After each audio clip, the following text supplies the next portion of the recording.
So, John, if you found out that your best friend was a vampire, what would you do? First of all, that sounds like a great title for a movie. My best friend is a vampire. Yeah. Having watched a series of vampire movies, I think I'd want to find out what kind of vampire they were. Okay. Give me the different scenarios then. So in this film, if it's based on this film, it'd be kind of an emo vampire, would you say? Mm-hmm. If it was Vampire's Kiss, there'd be an insane vampire. An insane, actually not a vampire. I think I'd have to establish whether or not they were definitely a vampire. So first, emo vampire, what you doing? If it's an emo vampire, yeah, give them a hug. In fact, no. First question: who's your best friend? Well, you obviously. Great. just checking. Just checking. So emo vampire, give me a hug. You're not. Yeah. Well, you don't like hugs very much, and you're not that emo, so. Okay. I don't think you'd be like this girl. What do you think I'd be like? It's not really your personality. I don't know which of the ones we've done. I'm trying to think which one's closest to your personality. So we've got Nicolas Cage vampire. Yeah. Maybe. Surely you just stream it. Yeah. Yeah. What else have we done this season? Dracula. Oh no, you're totally one of the vampires from what we do in the shadows. Yeah. That's clearly. I'm not one of the lesbian vampire killers. No, I'm going to give you the benefit of the doubt and say you're not James Corden. No, I think better if you done that. Sure. Yeah, no, I think you're definitely in the Taika Waititi kind of realm of vampires. I think so. So what would you do? I don't know. Just ask you not to bite me.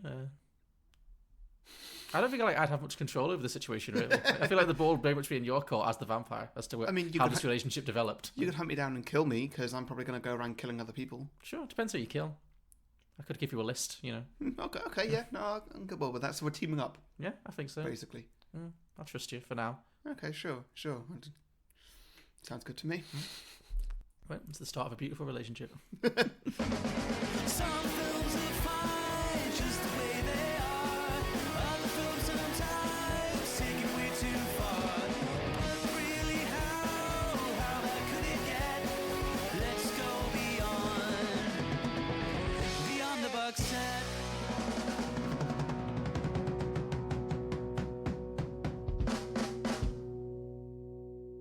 Welcome back, everybody, to Beyond the Box Set, the podcast where today we are pitching prequels, sequels, and spin-off ideas to let the right one in. We'll also be pitching some drinking games and hear from our listeners with the ideas that they have posted on our Facebook and Twitter pages. But first, we're going to talk about some of our favourite moments from the original movie and catch up with its plot summary. I'm Harry, the host with the most friends. Aww. Episodes watched by myself. Oh, that's true, yeah. Today I'm joined by Julio, the guest with the best. Oh, wow, you've really built up this intro now. It's got levels. And coming up the rear, the host with the least. Money in his wallet after losing a £100 bet to me the other week. It's John Lucas. Yeah, maybe I've changed my mind. Maybe I would just stake you, get my money back. Yeah. So, welcome, Julio. Hi. And thanks for choosing this film. Your third time on the podcast now. I know, hat trick. A true friend of the pod. Proudly so. And so tell us a little bit about this film that you've selected for us. So I gave John two choices. Just looking at what you guys have done. Choices. Three choices, actually, I guess. So I looked at what you guys had, and then I'm like, all right, the first thing that comes to mind is either Mel Brooks's Dracula Dead and Loving It, which is, a Mel Brooks movie. It's a comedy. It's a parody. Or Let the Right One In, which obviously I picked it because I think it's a great movie. And then, well, there is an American remake of Let the Right One In called Let Me In.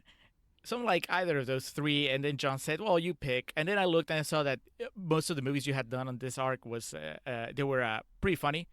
And so I was like, let's go with a darker vampire movie just to give some variety. Yeah, that's good shout. Yeah, and then I figured might as well just go with the original. So let's go with the Swedish version.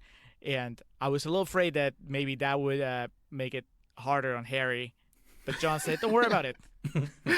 Yeah, great. Thanks, John. Yeah, the best. Look, anything that gets you to look up from your golfing game or whatever it is that's currently destroying your attention span. It's trying to expand your horizons. Yeah, exactly, yeah. But no, I mean, I'm really, really curious to hear what you guys thought of the movie. I've seen it a couple times before. The first time I watched it, it just blew me away. I'm not much for horror movies, but this is just so well done, and it felt very different from just your standard vampire movie, your standard horror. And then I've never read the book that it's based on, but I saw the American remake, which is also quite good.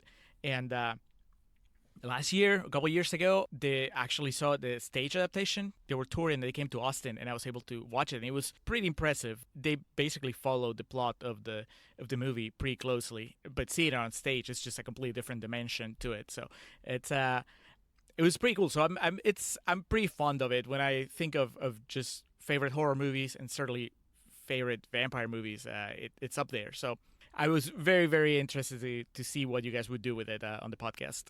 Okay, I'm interested to know that there's a stage version. That's news to me. I think that I can't imagine how this would work on stage at all. It's such a quiet film. Right, it's pretty crazy, and I didn't know anything about it until. Is it like jazz hands? And Let have the a couple, right one in. I think they have a couple. From what I remember, they have a couple of musical moments. No, not songs, but just kind of. I think in between big scenes, there's just sort of these musical interludes where they're changing the scenery. But a lot of it's just, it takes place in the woods. And then you have the smaller areas, which are, like the house, like the rooms and all that stuff. But, I mean, even the climax, they have a way to set up something that's very clearly a pool. And you see what happens in the movie, and the pool happens on stage, which is crazy. Wow. I never would have thought that they could actually pull that off, but they did. So it's pretty cool. I had no idea that it even existed until we saw the flyer here, or maybe I got an email about it. But I was very happy that I was able to catch it. I got to see that play. I hope it comes to the UK sometime. Well, let's leave Harry's opinion till last, since that's the one we're all building up to. Probably not a surprise. I love this film. I've actually seen this before because I like a good vampire movie, and this got great reviews. And also, I like Swedish things, and this is it's obviously a Swedish film, so that's always going to be a point in its favour for me, because I speak a little Swedish, and I know I've been to Stockholm, so there was a lot that I recognised in this film. Not so much the undead children, but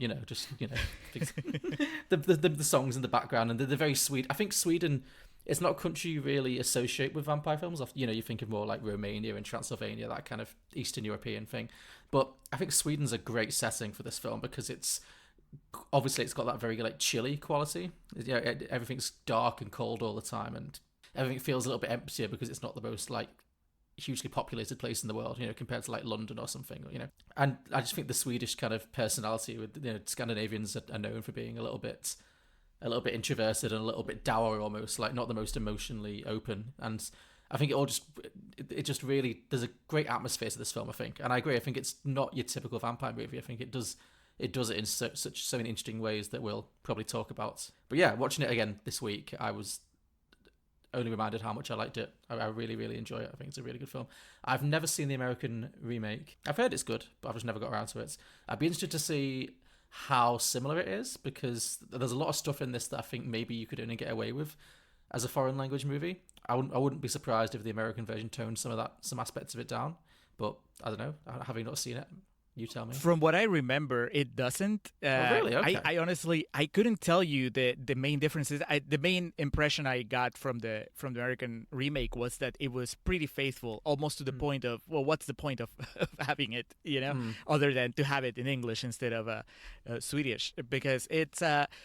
I don't remember any major differences. Maybe one that we'll get to when we get to it on this version. But for the most part, I just remember it's well acted. It has a really good cast. It's Richard Chloë Jenkins, Moretz, right? Yeah. Chloë Grace Moretz is the vampire. Richard Jenkins as her caretaker, and then the little boy is one of those little boy actors that are well known, or at least used to be back then. So it's pretty good. But I also, after watching it last night or rewatching the Swedish version, I was curious about what the translation to just the setting, because like you were saying, it's very specific the way it's set in Sweden, and that landscape and that personality, that culture, it really works for the kind of story that's being told. I mean, you can kind of buy that in that community, this vampire could maybe just go undetected in the way they do, but maybe not so much in a if it was set in New York or whatever. And I'm pretty sure that the setting is contemporary in the American remake. So I don't remember how they handle that. So I'm eager to revisit it. Yeah, I'll have to rewatch it sometime.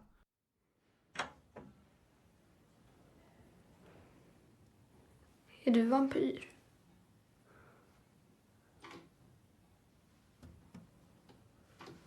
Jag lever på blod. Ja. Är du död? Nej. Märks inte det? Men liksom... Är du gammal? Jag är 12 år. Fast det har jag varit väldigt länge. Okay, so moment of truth. What did you think? You guys have picked up my opinion way too much. Yeah, I thought this film, it took a while for me to get into it. It's got a very slow start. You say that a lot recently. Yeah, well, maybe we just done a lot of very slow films, John. Okay. Well, I mean, to be fair, this is definitely a slow film. It's not The a... last I film just we want did to that know wasn't if you really like slow. it more than Dangerous Liaisons. Yeah. I like it more than Dangerous Liaison. I like it more than anything Glenn Close has done. Okay. You cleared that low bar, Julio. Yeah. Well, like the last film that we did that wasn't slow was Lesbian Vampire Killers. So True. the bar's not Jesus. high. Did right you like now. this more than Lesbian Vampire Killers? Yes, I did. Oh, good. Okay. Yeah. You know what? Let's rank the season. Okay, go for it. What we do in Shadows. That's your favourite. Okay. Mhm. This. Okay. So you Oh, know, good. Good. strong number 2 right there. Yeah. Then Vampire's Kiss. Okay. And you liked Vampire's Kiss, so that's... Not necessarily, but Well, you enjoyed Vampire it. Killers and Dracula. Okay, fine. Cool. The bottom 3 films, like they're Yeah, not- there's definitely a gap there. yeah, yeah. Okay, good. Yeah, definitely top 2 vampire movies in the world, in my opinion. Okay, of the ones we've watched. Yeah. If you had to throw Interview with the Vampire in there, which we didn't do this season, but we've done before. Ooh, I don't remember it as well, but I think I'll put it below this. I think I enjoyed this a little bit more. Okay, oh good, Yeah. okay. This one had a slow start, but it sold me within the first 15 minutes, I think. Yeah. It's very atmospheric, I think. Like Very once you get into atmospheric, what it's doing. It helps a lot that it's visually very pleasing to look at. Oh, it really is, yeah. Yeah. It looks fantastic, and so there's always little details to see, and it's just a whole sort of world that I don't live in, because I don't live in Sweden. Yeah. Yeah, it really gives you a sense, doesn't it? Like, I mean, I've been there, so not that I've been to those specific towns, but like I know what Swedish like streets and I know what Sweden feels like. To walk around at night and stuff. But yeah, I think it really gives you a sense of like I said, the coldness It's and just a sense of being there. yeah, exactly. Yeah. It really has a Like I feel consistent like I'm there when I'm watching this, and that really helps it. And I guess that got me through the first 15 minutes before anything had really. Well, 15 minutes is a bit mean, really, but I was going to say before anything became interesting. Things became interesting then. Yeah, I don't know. It was good. Okay. I really liked the performances in it, and some compelling characters, especially the not Richard Jenkins guy. Yes, Hawken in this one. Yeah. We'll Gotta just say, call him not Richard Jenkins. Richard now. Jenkins, perfect casting for that. Yeah. I didn't know that was him. I'm excited to watch that remake now. But yeah, and I think you're right about the visuals, because this is obviously not a high budget film. I think it used its budget obviously very well, because it looks great. Like this, all the setting and the snow is amazing, but also what few effects they use incredibly well. There's some really gorgeous shots in this that I really appreciated, like really cleverly thought out. Like this, I'll talk about specifics when we get to them in like we're talking about the plot. But yeah, I think it's a very attractive film.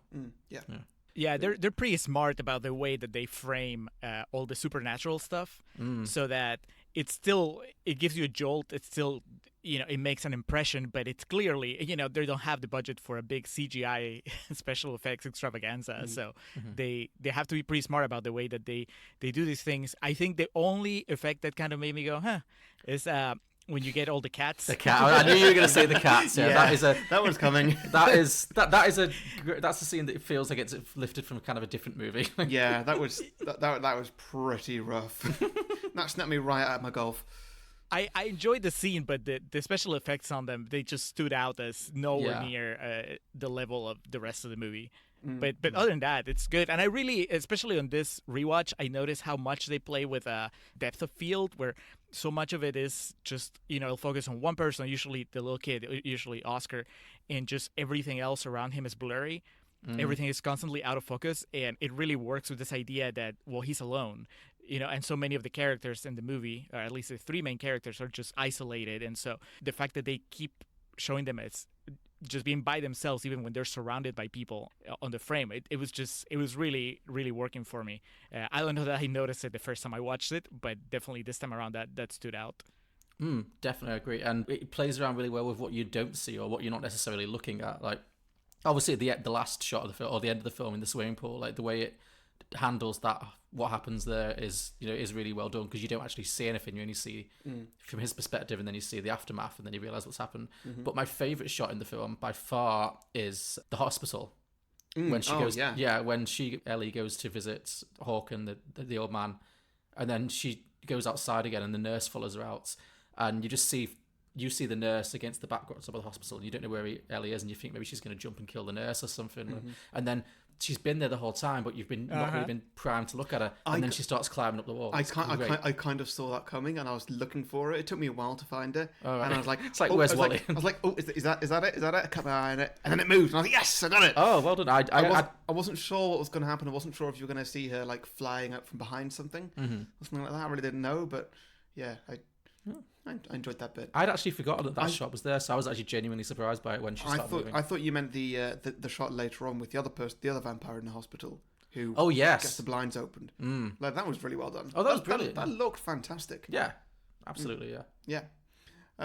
Cool. Okay, so before we get much further, Julio, do you want to give us a plot summary? And we'll try and talk through everything in order. Yeah. Let's see. So we have a little boy, probably 12. I know that the vampire claims she's 12, so let's say that he's 12 as well.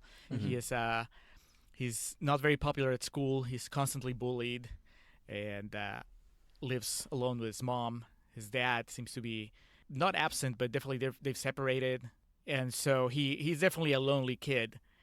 And one day, this family of two moves next door. This old guy and a little girl, and he meets the little girl and starts a friendship that develops into some sort of pretty chaste romance.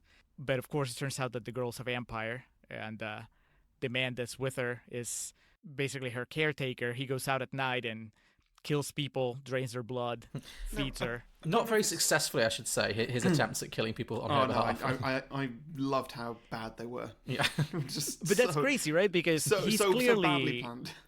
Right, but he's been doing it for a while. I mean, you'd expect him to be good at it. Or is it just that old age has hit him and now he's not as good as he used to be?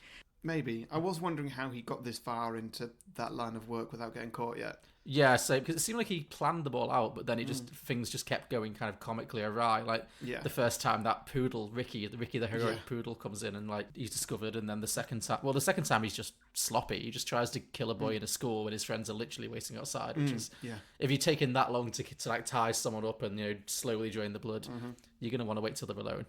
In my experience. Yeah. Moving on.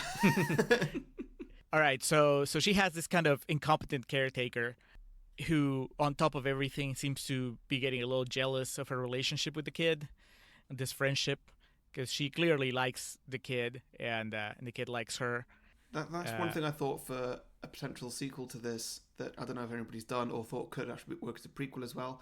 That basically it's a cycle where somebody dies and then she meets a new person and makes them fall in love with her, and then... that's definitely. I mean, do you think that man was like a previous lover when he was 12? Absolutely, because she's been 12 for a very long time, so maybe he was right. Yeah. I mean, this is based on a book, and I've not read the book either, but I did some research into the book, and apparently, I don't think that's how the book paints it, but I definitely, watching the film, felt like that was a possibility. Like, yeah, I think it's pretty clear. At least they're heavily implying that the old man was Oscar at some point. He was like Oscar, somebody that she kind of groomed. Which is why the second time around you watch this movie, it just becomes a lot creepier, because the entire movie, I'm wondering if Ellie, the little vampire, the girl, how genuine she is, and whether her relationship with Oscar is one of actual love, or where she actually cares for him, or is it just that she is actively preparing the replacement for her current caretaker, who can barely do it, competently now. I mean, there's all these shots where the old man, once you know how the story goes, and you see all those shots of the man just looking at him, and you can just see that he's looking at somebody who he used to be back in the day. He can tell that he's about to be replaced. He can see where things are going. So it's definitely that extra layer of just I don't know. It's just something that makes it even more unsettling, because even when the friendship is blossoming and you think that things are going okay, really you could say that they're not, because this little kid is just getting trapped into a sort of I don't know, like, the old man is kind of this girl's slave, and you can easily see that after the end of the movie, Oscar could grow up to be the same thing. Definitely. I think we see a lot of vampire movies now that kind of romanticize being a vampire, and it's like they make them quite these like soft, tortured souls. But in this film, it doesn't really shy away from the fact that even though she's quite sympathetic in places and she does seem to have genuine feelings for Oscar, she is also a monster. Like, she will kill innocent people and doesn't seem to particularly, nobody she kills deserves to die, Also the fact that she's a child, it's like she's still got the, in many ways she's still...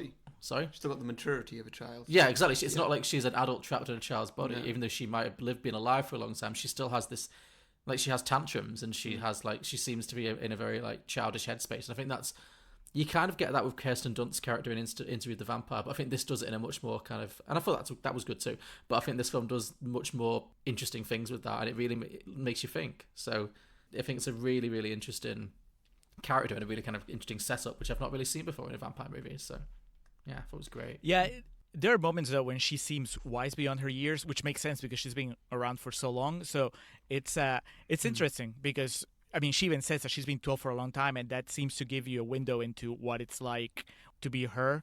In that, yeah, she's perpetually 12, and like you said, she's, I guess in a way, she's always a preteen. But also, I mean, she's been around for so long that she has to have wisened up. She's so far ahead of Oscar, right? And she's talking to him like an adult would talk to him sometimes, whether it's by leaving him poetry or just by telling him that he needs to defend himself.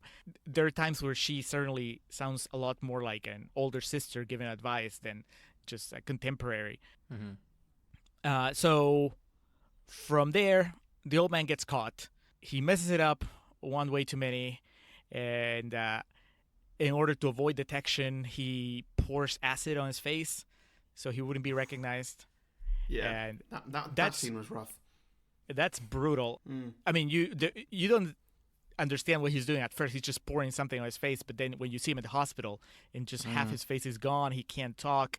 And I think this is the first time that we see that the title of the movie makes sense, because she can't go into his hospital room unless he invites her in, but he can't invite her in because he can't speak.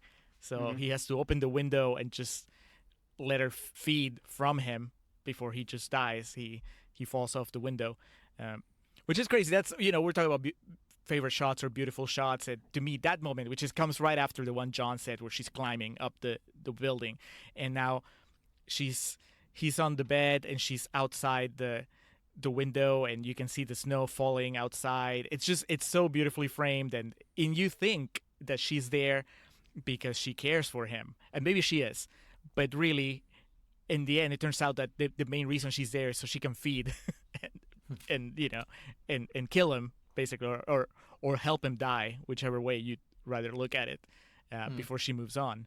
So that's a pretty awesome moment. And then the old man is gone, and now it's just about Oscar and Ellie. And then you kind of have the subplot on the side of the bullies, which are horrible. I always feel like bullying looks so much worse in movies until I hear stories of how it goes in real life. And no, it's just that I guess I was lucky enough growing up that I was never bullied, but it's like the things that Oscar goes through here, or rather the things that the bullies get away with, are just outrageous, right? And I think that part of the story is that you're waiting for Oscar to fight back. And of course, that's what he does, inspired by his relationship with Ellie, where he eventually strikes back at the main kid that's been harassing him day in, day out. And that, of course, comes back to bite him towards the end of the movie. But it's you can definitely see a change in Oscar from being like this shy, put-upon kid to somebody who starts getting a little bit of confidence. And that also kind of affects his relationship with Ellie, because eventually he kind of figures out that she's a vampire. He puts together the clues. He sees how she reacted to blood. And is it me, or is it just because it's and knew it was a vampire movie, was it not really obvious that she was a vampire right away? Well, I mean, like you say, you know you're watching a vampire movie. He doesn't know he's in a vampire movie. I feel like it's the case. It's the case for a lot of the films that we've watched this season. Like, Yeah. you should know this person is a vampire straight away. Sure, but I guess these films exist in a world where people don't know vampires exist. Like if you met someone who, or if you met someone who you only ever saw at night who was a bit pale and weird, you wouldn't immediately think, oh, they must be the living dead. I think that the film that actually did it the best, that did that bit the best of our season, probably Lesbian Vampire Killers. That's probably the one where the characters first worked out we're in a vampire movie. Okay, I mean, that's just because that movie has no interest in plot. Like, well, yeah. So it's just like, well, rather than have a plot, let's just be like, oh yeah, great, the lesbian vampires. Therefore, I don't know. Are you saying that they are the smartest characters that we've encountered this season? Then, James Corden and Matthew Horn. Yeah, I think so. Wow. Okay, that's. But they might. They might be. They got through this pretty fine. I guess. If you compare them actually to every other main character in all of this season. Okay. Everybody who's not a vampire themselves. Yeah, he's not a vampire. They pretty much all either die or become vampires by the end of the movie. Anthony Hopkins in Dracula, Van Helsing, he knows what's up. He does know what's up. Yeah. But also, there's conspiracy with that guy. He was also around 400 years ago. Why is he 400 years old? What's going on there? There's something up right there. Well, that's true. Yeah. I don't know what to tell you. Look at What We Do in Shadows. They bring people in and. Come on, like when they're sat around a dinner table and they're talking about, like, I could swear you were a virgin. Yeah. Like, their blood's good, I know. Yeah, but I mean, that's a comedy, and that's obviously those characters you have to. Lesbian Vampire Killers isn't a comedy. Well, it's allegedly a comedy. But I mean, for this film, he's a kid. Like I think it's understandable that he wouldn't immediately think, "Oh, she must be dead." Like, and I think the way he figures it out is really good. I loved that scene, was so tense. Like, and it's one of those movie things. I don't know, do people really do this? Because it's such a movie trope where kids, when they become friends, like they cut their hands and swap blood and stuff. It's like, does any kid act? Maybe because I know this film's set in the 80s. Maybe it was like a big thing in the 80s because obviously in It they do it, and in Goonies they do it. I think, like, it's so dirty, but it was so. It was it was a scene I'd forgotten because it's a long time since I first watched this film, but it's a really good way to do it because like it was so tense. I was like, oh, big mistake, mate, huge, like yeah, and I'd forgotten what happens and how it plays out. So I thought it was a really good way of establishing their relationship and also giving him an opportunity to figure out what she was. Did you notice that her face changes for just like one shot, which was crazy? Yeah. I hadn't noticed, and she looks older and. Yeah, that shot, yeah. Well, that happened. Actually, I noticed that happens a lot. Like, it's very subtle, but when she hasn't fed for a while, she looks older and paler, and they make her look more ghostly. But I thought they did it in a really good, subtle way where it wasn't like too heavy-handed. But there was something about her eyes as well. They were very big. They're very big, very blue. Yeah, and I think that's it. I think when they made her skin paler with makeup, obviously, it made her eyes pop even more because they're so piercing. There was just something unnerving. Oh yeah, totally. Yeah, that's what I mean. They did a very, without like being. It's like the opposite of Gary Oldman in Dracula, which I also think is great. But like that really went all in on the makeup. Yeah, there was no subtlety to that, and this one was all subtlety. This one was just little subtle cues that you could pick up on that just made it slightly off. Yeah. Yeah. Brilliant. But there's this really. I mean, it's a really good scene, but also it just shows how much Oscar has changed, I guess, because after he finds out that she's a vampire, they have the big moment where she comes to visit him. She looks great, so that means that she's fed recently, and he won't invite her in, and just to see what happens, and he kind of starts teasing her. He starts acting a little bit like the bullies act with him. Yeah, this is one of the first moments where I started feeling really uncomfortable about this character. And just about his character. Yeah, and just something is very wrong about this guy, and he is not likable, and he is going to go on to do some very bad things in his life. I mean, he has there's some red flags around because he shows that he has that sort of a scrapbook where he has all these newspaper clippings of just, I don't know if it's just the murders that have happened since Ellie arrived in town, because it seems like he had a whole bunch even before she showed up. So maybe he just he's obsessed with just gruesome true crime stories. I mean, he does say in school that he reads a lot of stuff and he listens to the news, so maybe, I don't know, there's that. And then just the fact that this kid that he's constantly bullied, and terrorized. And watching it last night, I mean, I was thinking of the Joker parallels because, you know, you guys reviewed Joker pretty recently. And so, it's just a movie where it's, Joker is like 2 hours of a guy just being bullied and terrorized without getting a break. And here, that's kind of what Oscar's life seems to be, the child version of it until Ellie shows up. And so it's crazy because suddenly he finds that he seems to find some sort of exhilaration on the fact that he has something that nobody else does, which is a vampire girlfriend. And then at the same time, he seems to have power over her just by the fact that he knows her secret and then he kind of knows some of her limitations. Yeah, I agree. The first time he meets Ellie is when he is literally stabbing a tree and like fantasizing about stabbing the bullies who are bullying him. So, and there's a point in the film where after he does find out that she's a vampire, she says, well, you're the same as me.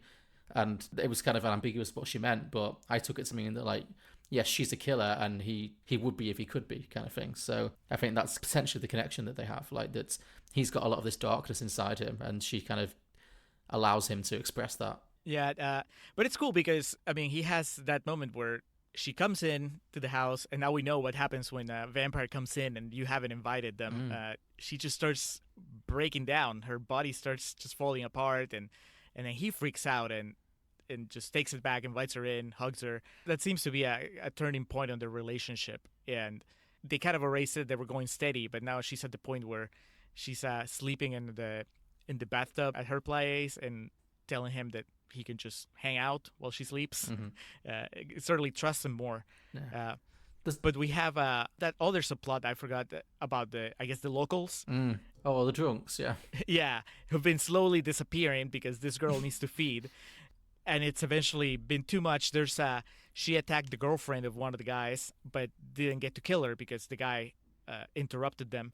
And so I guess in this world, if a vampire bites you and doesn't kill you, you become a vampire. So this lady... Yeah, because when she kills the first drunk guy, you see after she's drained him, she snaps his neck. Right. I guess that's to stop him from turning. Yeah, I don't remember what the lore is in like some of the other movies that you guys have done. I remember how it happens on What We Do in the Shadows. I know Interview with the Vampire, you have to drink from the vampire's blood. That's usually how it works. Yeah, the vampire has to then give you his... That was the same in Dracula as well. And What We Do in the Shadows, yeah, the vampire has to then give you his blood. So in this one, obviously, they've just decided to ignore that and have their own thing. I like how we all just know the rules of being a vampire now. Well, we've watched like 4 films in a row, you know. 5. Yeah. It's this completely made up monster and it's got its weird set of rules, and yet we know it all very well now. Yeah. Well, I mean, we're assuming that we know them very well. It could be that there's something else going on underneath and we're just not aware of it. True. But yeah, this guy's girlfriend, she starts suffering from vampirism. They put her in the hospital. She's very sensitive to light, and she's even more sensitive to cats. Yes, that's the big cat scene before she gets put in the hospital. She comes out from sleeping who knows for how long, and they have this friend that has, 40 cats in his house. There's always a crazy cat person in these movies, and they always... What is the correlation between owning a lot of cats and always being the person who witnesses the murder? Yeah. Like, if you own more than one cat, you will witness a murder at some point. You'll be outside stroking your cat on your balcony. Someone's gonna die, and you're gonna watch it. Right, and you would think that that's just so that people won't believe him, right? Because they're like, oh, it's a crazy cat guy. But in this movie, they believe him. I mean, they follow him, and then they see blood where he says the murder happened. So they buy it. So he just has the cats, I guess, so we can have the awesome cat scene. Yeah. Well, Harry asked me the other night, I'd seen the film he hadn't, and he said to me, John, is this one a funny film? Will it make me laugh? And I was like, it's not a funny film, but there is a scene that will make you laugh. And obviously I was referring to the cat scene. Did it make you laugh, Harry? It did. How could it not? It's almost slapsticky. Like. Yeah. I mean, well, like you said, Julio, it's just so... It really catches you out. Yeah. Because the film has looked so good so far, and then suddenly it's not even there for long, really. It's just like, oh my god, that's like a cartoon. It's like Who Framed Roger Rabbit all of a sudden. It's mental. Oh, not just that, I mean also what is happening at the same time. Like, this is crazy. Because it's so much bigger than the rest. The film's so quiet and small. And suddenly to have a woman being attacked by a dozen cats and running around screaming, it's just not the same film. So it really catches you off guard. So I laughed a lot. Yeah. Yeah, it was mental. Yeah. So the cats put her in the hospital. Really, it's not that the vampire bite put her in the hospital. She kind of just went and put a bandage on that. But then she comes out. The cats jump on her. She falls down the stairs, I think, and that leaves her in the hospital. And then she seems also pretty as aware as Oscar, I guess, of how it goes with vampires, because she can tell that she's being infected with something and she wants to die, and she can tell that sunlight hurts her, so she tricks the doctor into opening the blinds, and then she bursts into flames, and it's pretty awesome. I would love to see the medical notes. Yeah. Like the report on that. Yeah. Cause of death. Who's the doctor that said that she was ready to go, that she could go back home? Because that's what the guy said. They're like, oh yeah, you'll be able to go home pretty soon, just to get a blood sample. So yeah, that guy doesn't work there anymore. He's got some explaining to do. Okay, so this leads to the boyfriend. He's lost his friend, he's lost his girlfriend, and he starts putting things together. They know that it's a little girl that's being attacking people, and then he spots the apartment of the new girl in town. So he goes in there just as Ellie is sleeping in her bathtub covered, and Oscar is kind of guarding her, and then he comes in and he's ready to, I guess, rip the blinds open. And I don't think that he knows that she's a vampire, or maybe he does. I don't know. What do you guys think? Was he, because he pulls the knife I thought out? He did. You think so? You think that he was gonna just let the sunlight hit her? Yeah. I thought that he knew exactly what he was doing. Yeah, he certainly knew that she was involved, obviously. So, again, I thought it was. I think if this film had been a less brave film, a more run-of-the-mill film, would have made his character like a real lowlife, like so you could really side with Ellie and Oscar in this. But he's just a perfectly nice guy. He doesn't deserve what happens to him. No. He just has his girlfriend and his best friend murdered, and then he tries to figure out what's happening, and then he gets horribly murdered too. So I get it. I think it makes you, like, the film doesn't try too hard to make you side with Ellie and Oscar. It really leaves things in a real grey area, which I always really like. I like it when films don't just say, well, these are the good guys and these are the bad guys. So Oscar calls out to her. She wakes up, kills the guy. Oscar is horrified. I guess, this is the first time he's seen her in action. So that's another cool moment, because you get to see him just kind of take in the kind of creature that she is. It was hilarious when he sees that happening. He's like, I'm just going to close this door. Yeah. And just walk away. Nope. And what happens will happen. It's called breaking and entering. That guy had no business being there. Yeah. Just self-defense, yeah. So then she says goodbye, because she's figured out, obviously, if this guy found her, that means that other people can find her. It's too much. They've been too sloppy with the blood trail. She needs to go. And she just says goodbye to him.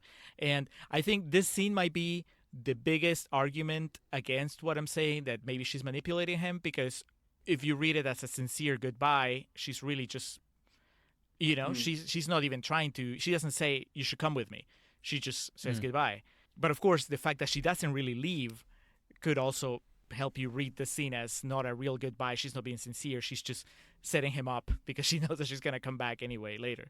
But yeah, he's alone now again. And the bullies, so the bully that he hurt before when he fought back, he has an older brother. And so they set up a trap for him at this pool where he usually goes to work out.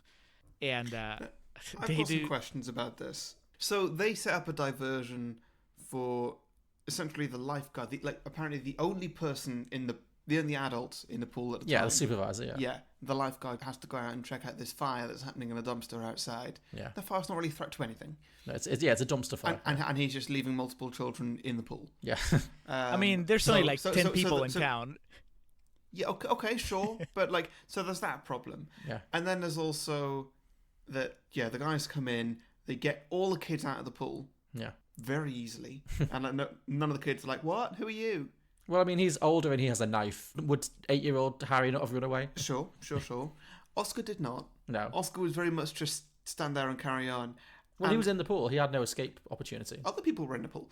But the kid didn't want Anyway, so one of the kids takes over from the lifeguard. Yeah. One of the bullies takes over from the lifeguard. Oscar just carries on with whatever weird water activity He he's wants doing. to get his lengths in, you know. Well, but it's not in that order. but See, like- it doesn't happen like that. You're right. I've got a bit of the order wrong, but it was one of the guys who we recognised as the bully, like part of the bullies gang, right? Yeah. Who was next to the lifeguard and then carries on after the lifeguard goes. Oh wait, no, I think that kid's not part of the group that bullies him. I think that kid obviously is complicit at that point, but I don't think he's one of the. I think he's one of the kids who's been like somewhat sympathetic to Oscar through the whole film, in all of the 3 scenes that he's in. I mean, and then but at this point he obviously rats him out. So yeah, I don't think he's one of the main bullies. To be fair. Well, it's more like there's like the kid that's the main bully who has an older brother, and then he has the 2 flunkies that follow him around, and they seem really uncomfortable with the bullying, but they follow through anyway. And then when Oscar fights back and hits the main bully in the ear, the other 2 suddenly become friendly, and I guess his mistake is that he believes that they're okay now. Because, you know, they even joke around with him a couple times in school. And so when this kid replaces the lifeguard, I totally buy that Oscar is just being naive and doesn't realize that, no, he has ulterior motives. It is crazy, though. I mean, it's a hell of a setup. Because also, the way that the older brother puts it, it's either they're going to make Oscar drown or they're going to take his eye out. So it's pretty heavy stuff. And it's a major crime, basically. And they're just going to do it kind of in the open. You know, I don't know how long they were planning to spend there, and what was their plan if somebody walked back in, either a kid or another adult. Are there security cameras in this swimming pool? Because Don't know. I guess not. I mean, in this film, they really do make Sweden look like Soviet Russia. yeah, well, it's it's 80s Sweden as well. Like it's it's 30 odd years ago, so I think technology is not what it is now. But, Also, again, backing up my idea that Oscar is an idiot. yeah. Okay. It would be. Is that your main thesis statement for this film? Oscar is an idiot. Pretty He's much, a 12-year-old kid, Harry. Yeah, but so are most of the people in this. Like when the bullies are threatening him there and trying to drown him or poke his eye out. First of all, he doesn't have any sort of like. I don't really want to try and hold my breath for 3 minutes, and you're scaring me. There was none of that at all. He was more sort of like, okay, I'll take that bet. There's that.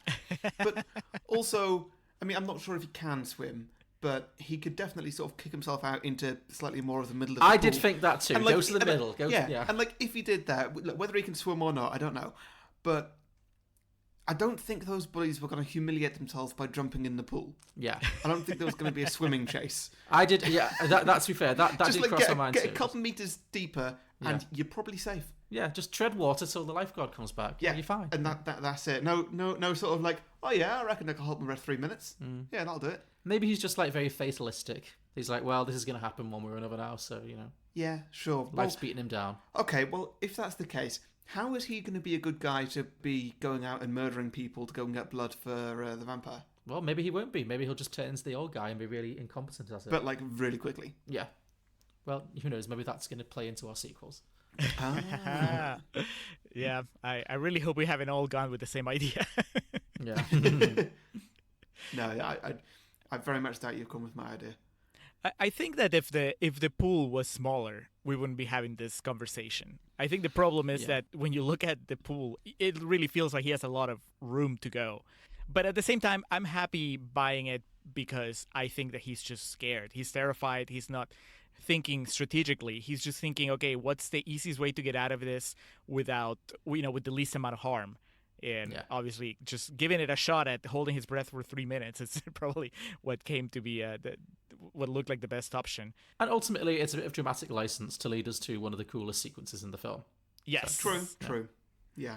Yeah, he's being held underwater, and then suddenly you see just hints of what's happening overhead. Outside of the pool, you see some feet hit the water and be dragged around, and then you see a severed head fall down, and then the arm that's holding his head underwater suddenly just starts floating down, lets him go and floats down, and then he comes out, and there's Ellie, and then all the bullies are dismembered. I think one of them is still alive, right? He didn't. Yeah, the one kid who was a bit more hesitant about it is just still sat at the side, just like, holy shit. Yeah. He's gonna be traumatized for life. But that kid is gonna need a lot of therapy. And then that's it. Basically, after that, you just see him in a train with a big crate, and Ellie's in the crate, and they're just communicating via Morse code like they did when they were neighbors, and they're just living together. And then the question is, okay, are they living together to some sort of new life where they figure out a way to keep her alive without having to kill people? Or is he just going to become a version of the old man and he's just going to kill people for her? Or is she going to spare him from that and just kill people on her own so that he doesn't become a murderer? Either way you look at it, it's not very likely that it's going to be an actual happy ending. Oh, no, absolutely not, yeah. But also, it's kind of sweet. By the time that you get to it, you're kind of happy that they're still together and their friendship is, their relationship, whatever you want to call it, it's still going, and they found each other. So it's it's that kind of complex ending that makes it so great. Yeah, definitely. It leaves it very open to interpretation, which I always enjoy. So Yeah, definitely. Yeah, so one thing we didn't talk about that is probably worth mentioning is there's a scene in this film.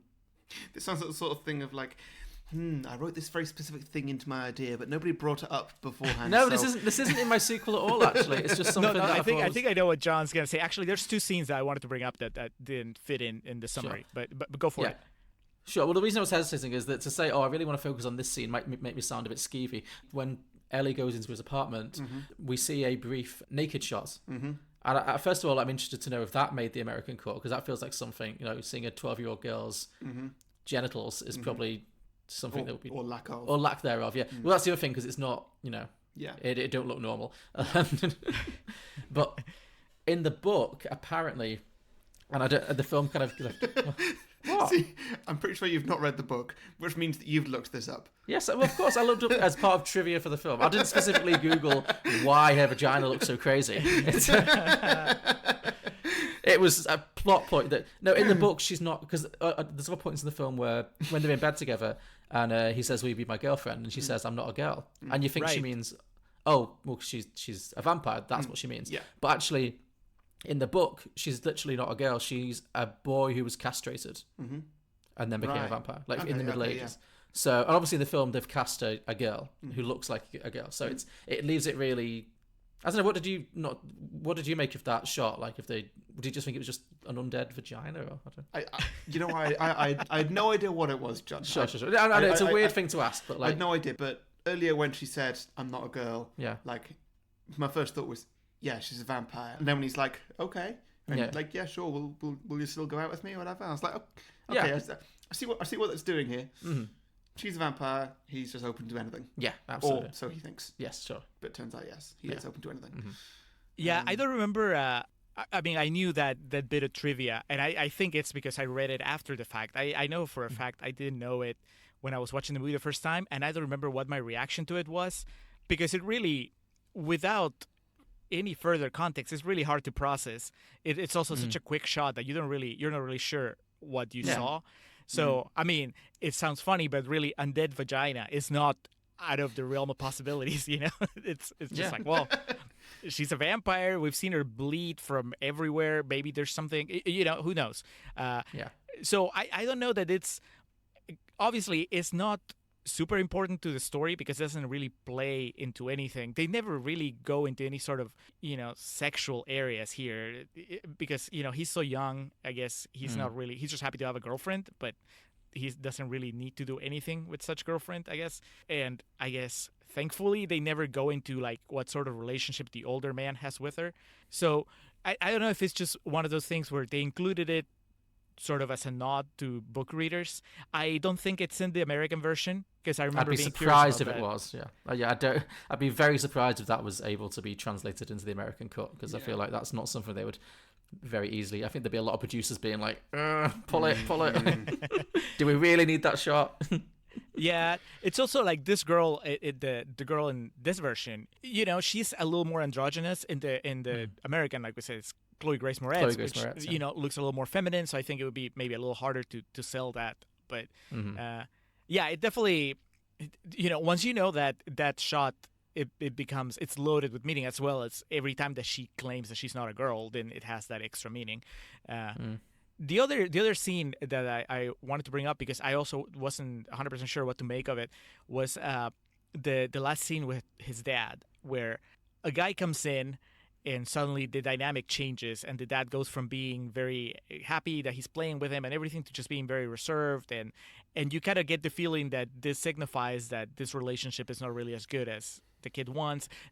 I mean, plot-wise, I know it's just basically isolating him more, because you understand that at the end of the movie he leaves because he really has nobody behind. He doesn't have a great relationship with his mom, and this relationship with his dad also seems to be soured. And so the thing is, what's the deal with that guy that comes in? Is that the dad's boyfriend, but the dad's closeted, and so that's why there's tension? Or is the dad openly gay and there's just tension because the boyfriend's kind of an asshole, or just the boyfriend doesn't like Oscar? Or am I reading too much into it and it's just like a roommate that just doesn't like the kid? What do you guys make of that? John? Yeah, I mean, I agree with you. I thought that scene was really interesting. That's what I really like about this film. It really leaves all of these kind of things. It leaves you little breadcrumbs, but it doesn't tell you exactly what you're supposed to feel. So I wasn't sure whether it was maybe the dad was like a drunk or something, and then he's all nice and good until he gets with his drinking buddies, and then he doesn't really care about his kid as much. Or maybe, but then I did think it was, it did cross my mind that maybe the dad had a boyfriend and that was who it was. But yeah, I think it doesn't really tell you, but I think it just gives you enough to know that Oscar's deflated in that moment for whatever reason. Like, you suddenly realize that he's not the only thing that matters to his dad for whatever reason. So Yeah, I guess this time around I just saw it as a reflection of the relationship that the old man had with Ellie a little bit. You know, where she was clearly in control, and then when this guy walked into the room, it was like suddenly he was the alpha male, and the dad just seemed very, he completely changed. So maybe that's why I was reading maybe too much into it, but yeah, it's just another interesting bit.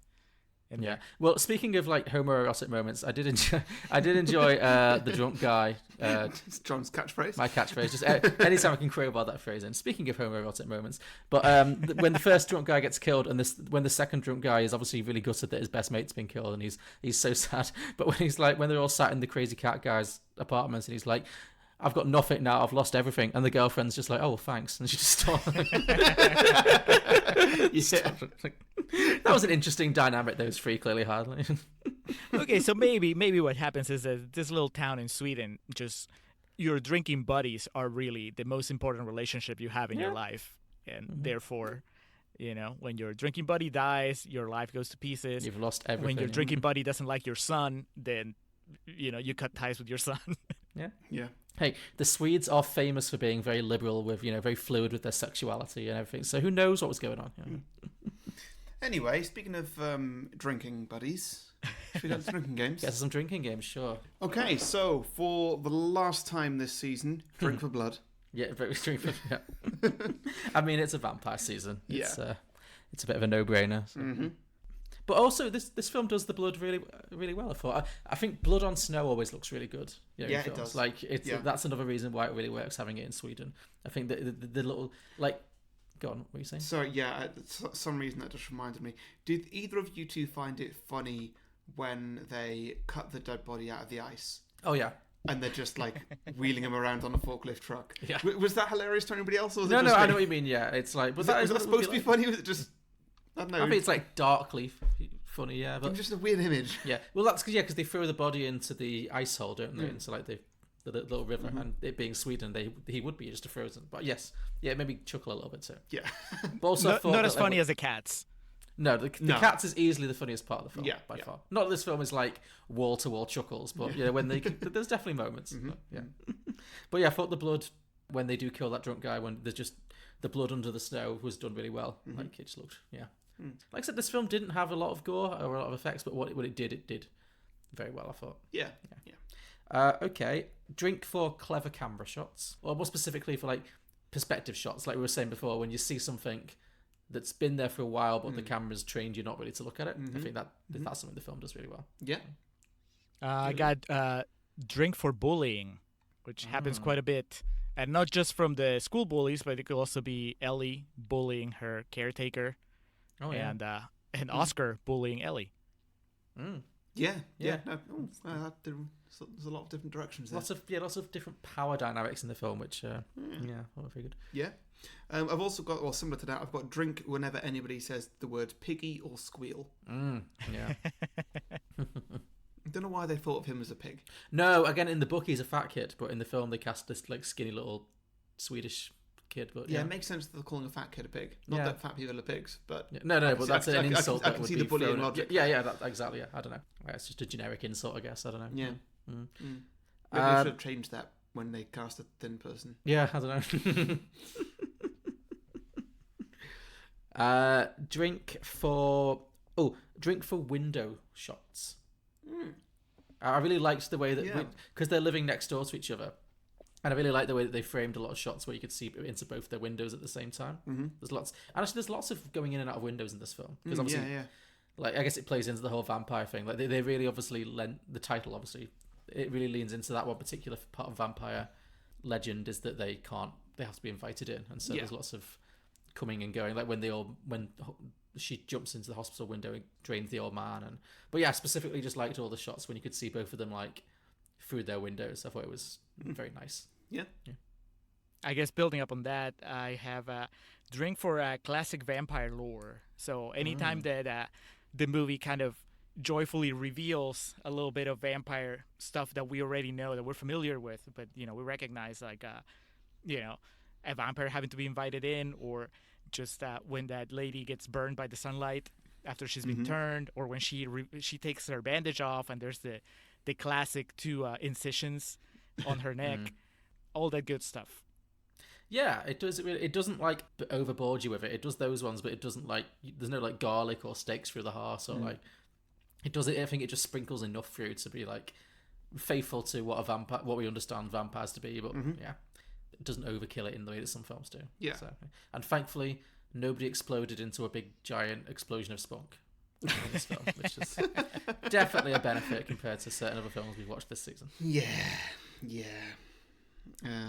Great. Okay, next one I've got: drink whenever anybody falls. Okay. Or jumps downwards. Yeah. That's a good one. There's a couple of falling out of windows that Ellie jumps down on, like out of trees. On the way she kills people, she always seems to jump from above. Yeah.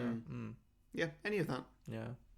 The scene where she kills the first drunk guy, doesn't involve jump. Well, it does. She jumps on his shoulders, I guess. But that was nice and creepy when she pretends she's like a little child who needs help. Yeah. That's what I mean. It doesn't. No, like he picks her up.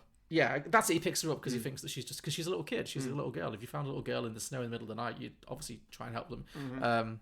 You'd hope. But but yeah, like that's what I mean. It really didn't shy away from the fact that she is a cold-blooded killer and she uses her appearance to make people vulnerable. So yeah, I thought the kills were done very well. Have you got any more, Julio? Yeah, I got drink anytime that Oscar presents a red flag. So we talked about his all his clippings, his newspaper clippings, and then anytime that he's just kind of playing with his knife, either stabbing things or just kind of gazing into the reflection. When he's watching Ellie bleed for way longer than he should. Yeah. Like when he doesn't invite her in. I mean. Oh yeah, sure. Yeah. When he's perving on her. Yeah. As well. I mean, we see that shot, but it's a shot from a pervert. Sure, yeah. Well, I also have one that says, just drink for awkward, prepubescent, almost nudity, which, I mean, it's not just the undead vagina shot, but there's also there's a lot of a few scenes where it's either implied that Ellie is naked, we just don't see it, or where she's wearing very little clothing, and there's nothing sexual about it. But there is something just unsettling about it, especially because she's a vampire and that she's, in a way, she's older than she seems. So you kind of wonder again, is she trying to seduce Oscar in a way? Or, like I said, this entire movie, I kept second guessing her intentions, her true intentions. So, but there's plenty of those, so drink for those. Definitely, yeah. I had... drink for Swedish pop music. This is a bit of a niche one, but obviously, as somebody who listens to a lot of Swedish music, I appreciated that all the soundtrack was Swedish songs. Like they were all always listening to Swedish songs, never like English language stuff. So great. You say it wasn't a ABBA soundtrack, but no, there wasn't any. Well, one of the songs was by the blonde lady from ABBA. There was a solo track by Agneta that I noticed. Yeah. It's very niche, but God, they get everywhere in Sweden, don't they? You can't have a Swedish film. They're like a plague. You can't have a Swedish film without ABBA in there somewhere. It's just not possible. It's in the law. It's enshrined in the Swedish constitution. There's not enough good music. Yeah, that's all they've got. That or Ace of Base. Okay, last one I've got is drink whenever there's any words in English. Okay. Was there any? There's the occasional one or two. What did they have? I don't remember specifically, but just Okay, like yeah, 'cause- stuff in the not everything in the Swedish language has an English version, or a lot of it was names. Well, sure. I mean, I don't think names counts as English. Not like people's names, but like I don't know. Like products, brands, stuff. Yeah, Okay. maybe. I don't I'm know. just trying to think, I don't because- remember what they said, but there were definitely a few of just like, oh, that's a word I know. Like, Oh, okay. I didn't need to read that one. I could. I'm sensing how you were watching this film now, like just reaching out for like, oh, that's a word I know. Yeah, I've got that. I'm on I'm 4 just words. glad. Yes. I'm just glad that you watched the original Swedish track. I mean, I don't know if you had the option, because on my Blu-ray I could listen to it on the English dub. And, Oh, they dubbed it. Oh, I hate dubs. yeah, me too. Dude. So I quite like them. Really? I actually no, saying that, sorry. The only dubs I've been watching are of anime, which is Anime is different. Yeah, I it's, think, that's yeah, very, it's anime very had different. what So happened no, with sorry, I subtitles, take that it's back. Cartoon. It's not really very popular in the UK. When we get foreign films, we tend to get them subtitled. We don't really get dubbed films here. Yeah, I mean, you get used to it. Like Sure. you get used to it like 2 or 3 minutes into the film, Yeah. and then you just forget that you're reading. Well, I think there's some children's films that have been dubbed. Like, I think The Never-Ending Story might have been in German originally, possibly. Okay. So it's not unheard of, but most of the time, yeah. I think one of the few things we are quite good at in England is watching foreign films with subtitles rather than having them dubbed. And to be honest, when I'm like scrolling down my Facebook timeline and a video comes on, even if my sound is on, most Facebook videos have subtitles, and I'll just find myself reading the subtitles anyway. You're like my dad. My dad watches everything with subtitles, and it drives me nuts. I was visiting my parents this weekend. It drives me nuts. He watches everything with like 888 subtitles on. I mean, those ones are there because they're on by default. Yeah. And like the hard coders into the video, I couldn't turn them off if I wanted Fair, to. no, yeah. No, my dad always And watches so I the just find harder myself ones. naturally reading them. Yeah. And I don't know. I hate that. It's a real pet peeve of mine. I'm sorry. It's a John, I hate. as you grow older, your hearing is gonna start going, and you're gonna have to resort to subtitles just because. Yeah, I know. Yeah. Yeah, that's where we're all headed. Yeah. Well, that's it. My dad is deaf. My dad's like 64, and he's deaf as a post, but he won't acknowledge it. So he will. You're pretty close though, John. Oh, shut up.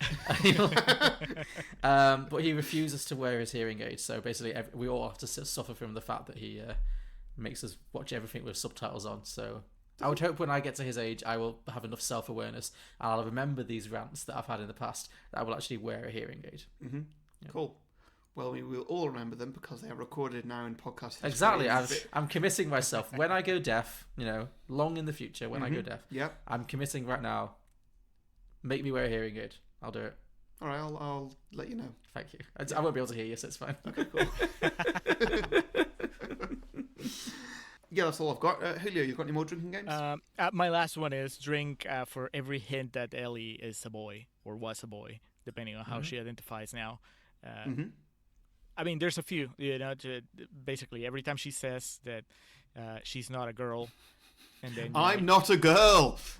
How many you hear times do I me? have to tell you this, Oscar? He's not picking up on these hints at all. And I just had drink for Rubik's Cube. Oh, It's a nice nice. little run of the Rubik's Cube, yeah. Yeah, sure. Cool, we done with drinking games? I think we are done with drinking games, yeah. Okay. Well, Julio, you're probably aware of this, but we, Beyond the Box Set, are available on patreon.com. I've heard. You've heard. You being a Patreon yourself, you have heard.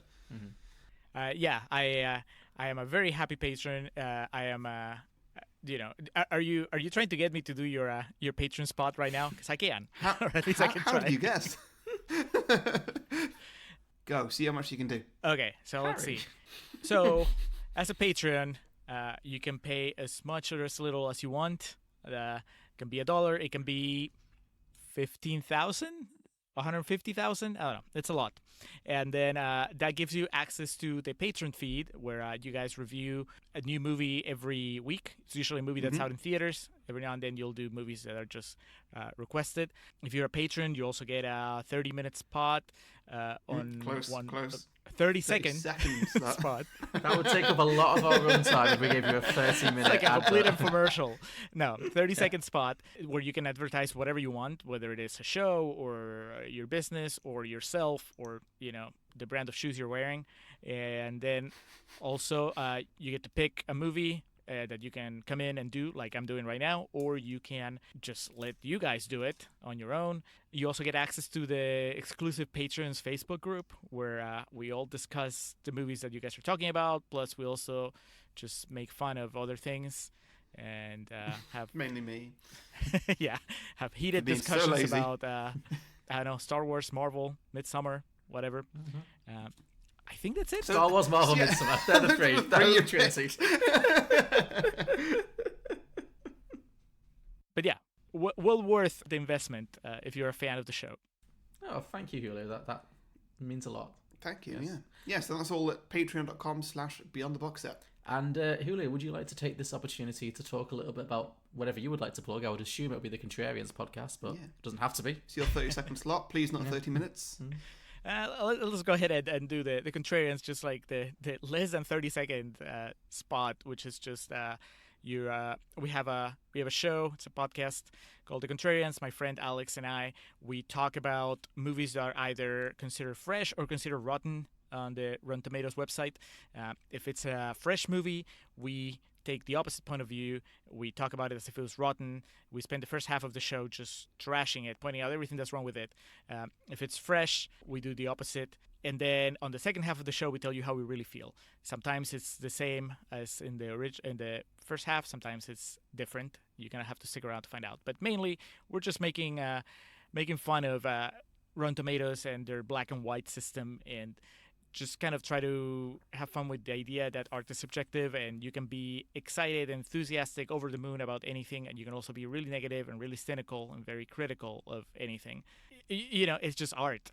Marty Scorsese can say that the Avengers are not cinema, and I mean, what does that Don't mean? get us started.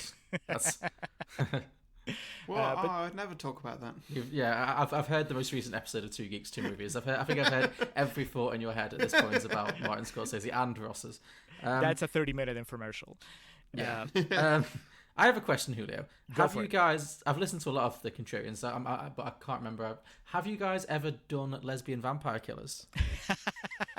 I didn't even know it existed until I. I would listened to your love to hear you. I would dearly love to hear you and Alex attempting to spending actual time attempting to justify that as a good movie. Like that may be your greatest challenge. What movies have challenged you the most that in terms of like it's films that are on the negative side of Rotten Tomatoes? What's been the hardest one to like even pretend that you see the positive in? Most recently, it's funny that you asked that because we recorded our 5th anniversary episode a couple weeks ago, and we talked about this kind of stuff, and we both agreed that very recently, Wild Hogs, the John Travolta Tim Allen movie. Oh yeah, okay. Yeah, it's rotten, so we had to talk about it as if it was fresh, and it's terrible. I don't know if either of you have seen it. If you haven't, don't. No. It's really, really bad. It's but Harry's already mentally like putting it on his shortlist. Like... No, I'm already mentally vetoing it. Oh, okay. Julio, is it a fun bad film or is it a bad film? are you talking about Wild Hogs? Yeah. It's really bad. I mean, it's just irredeemable. It's not even like, oh, it's so bad it's fun to watch. Yeah, okay, veto. Yeah, no, I'm not suggesting it. No, me neither. No, it's not happening. And Julio, that's a veto for you as well. If you come on again, you're not doing this. They were gonna have a sequel to it, but then they canceled the sequel after the same director did another John Travolta movie, All Dogs, with Robin Williams, and that one bombed, and so they scrapped Wild Hogs 2. So technically, it qualifies for your show. I wouldn't recommend it though. Unless you're doing like really bad movies, like a season of just really bad movies. Not happening. We'll pass for that. We already did that this year in February. Oh. I'll save it for our Tim Allen series. A month of Tim Allen movies. Sure. So much high quality cinema. Oh God. I don't know what you can find other than the Santa Claus. That's it. Every decent thing he's done has multiple sequels. So the Santa Claus is like 4 of them. Toy Story obviously is like 4 of them. We've done Galaxy Quest. We've done Galaxy Quest, which is genuinely great to be fair. Yeah. But other than that, I think it's slim pickings from Tim Allen's cinematic discography. Obviously, Home Improvement is a classic, but last year we did The Girl Next Door just for you guys. Oh yes, or The Boy Next Door. The Boy Next Door. I listened to that episode. Yeah. So I guess this year we can do lesbian vampire killers.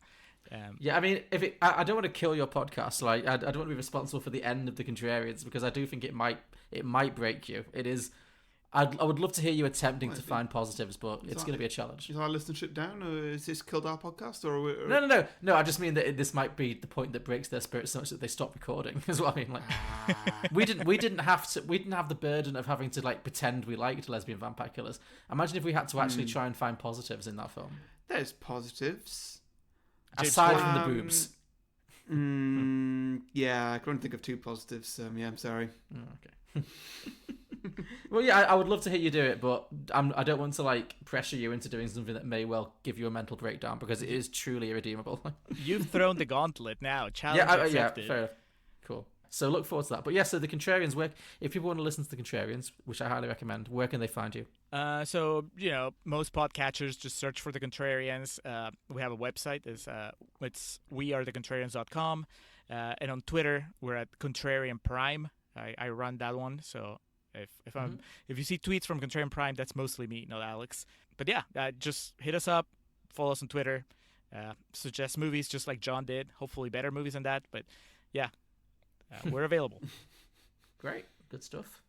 So, should we get on with sequels? Yes. Do you have any preference, Harry, whether you go first or third? Or we have Julio in the middle? I'll go third. You want to go third? Cool.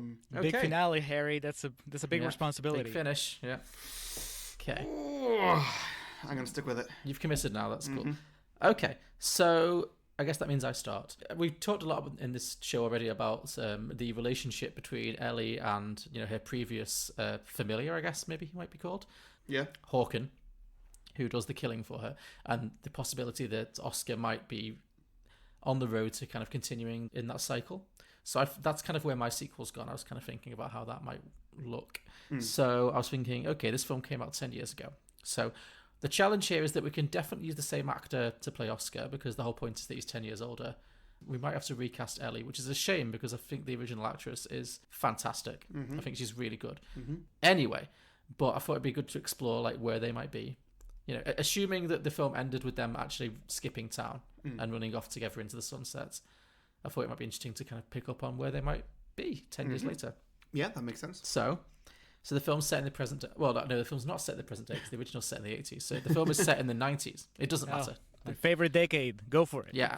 What's going on in the 90s in Sweden or whatever they are? Ace of Base are conquering the world. And that's the big thing, yeah. There's a big ABBA revival. Muriel's Wedding and the Mamma Mia musical have given ABBA a huge revival. So, yeah, it's a good time for Sweden. Okay. So, Oscar is now 24 years old, because that's how old the actor is now, because it's been about 12 years.